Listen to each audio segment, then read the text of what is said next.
By the time the fisherman finds me, I will have been dead for 33 hours, 6 minutes, and 29 seconds. 18 hours since the police declared me missing. 15 hours since Zoe told our biology teacher that my tent was empty. That I hadn't returned from the party we'd snuck out to the night before. Careful, quiet. Every twig a possible snitch. It was exhilarating, our hearts pounding, the smell of pine and seaweed thick in the air. The moon hanging above us like a perfectly curved sickle.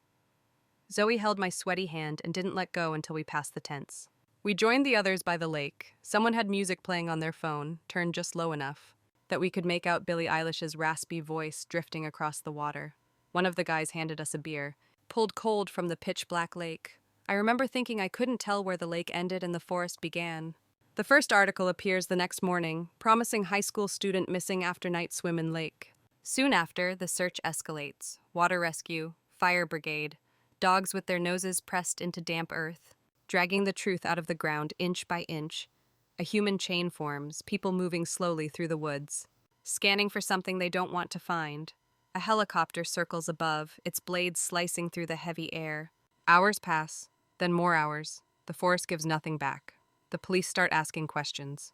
When was she last seen? What was she wearing? Had she been drinking? Did she seem angry, sad, suicidal? No, and no. I was singing, I was dancing, I was happy when the fisherman finds my body. It's miles from where I was last seen. That's when uncertainty hardens into something heavier. The autopsy reveals a hematoma on my head, purple spots behind my ears. The coroners examine the water in my lungs. They confirm what matters most. I wasn't dead before entering the water. I drowned. My classmates are questioned again.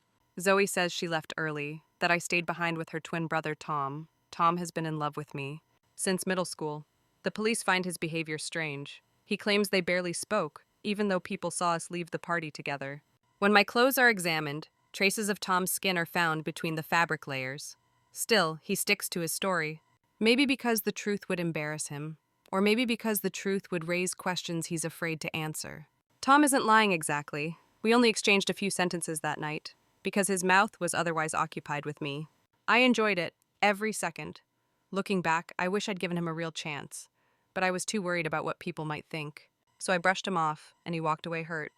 Then there's Cassandra. Cassandra tells the police she heard Zoe and me arguing, that it was about Tom. Of course she says that. What else would two girls fight over? She even claims Zoe pushed me. Zoe denies it completely, says the argument was about something else, something that wouldn't come to light until much later. Cassandra insists. The thing about Cassandra is that she's always been a shadow, the kind of girl teachers forget the name of. Kelly, Cindy, Carrie. Something with a C, so when the police finally listen to her, she doesn't waste the chance. Unfortunately, Cassandra isn't much help.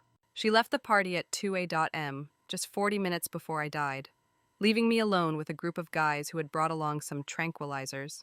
Sitting next to them felt like a fever dream, like listening to someone explain quantum physics at a frat party. At some point, I decided to leave.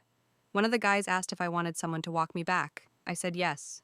No one moved. The campsite was right there, just beyond the trees, a few meters away. I'd walked that path all week without fear. But that night, something felt wrong. Still, I refused to be that girl, the one afraid of shadows, the one who needs someone to hold her hand. So I said I'd walk alone. Instead of the dark trail, I took a detour. Along the riverbank, longer, lighter, safer, or so I thought. One of the guys told me to text when I got back. When I didn't, no one noticed. 16 days later, suspicion shifts toward our biology teacher. Devin tells the police he felt sick that night and went looking for the teacher's tent. It was empty. Soon after, the teacher starts contradicting himself. Stories that don't line up. He calls Zoe into his office. Insists that his earlier proposal had been a joke. Sarcasm, tutoring, nothing more. And then Cassandra returns, for the final time. She tells the police she visited the teacher after the party, that they went to the boathouse. She says nothing bad happened. She says he was just there for her. The teacher is suspended, but not because of me. Cassandra's statement clears him. The suspicions around Zoe and Tom are too weak. No charges, no arrests. Eventually, people agree on something easier. A tragic accident. That I must have hit my head jumping into the water. They say I seemed unhappy. That my parents expected too much. That the pressure finally got to me. It's unsatisfying. For the police. For the magazine whose updates stop coming.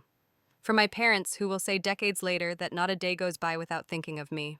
Maybe one day someone will write about me. A college essay, a podcast episode, a Netflix miniseries where my body appears 3 minutes in. Or maybe nothing happens. Maybe I fade away. Like so many women who disappear quietly, simply for existing in the wrong place at the wrong time. It doesn't matter who profits from my story. It doesn't matter if they ever find the men I crossed paths with that night, because in the end, I'm just another dead girl underwater.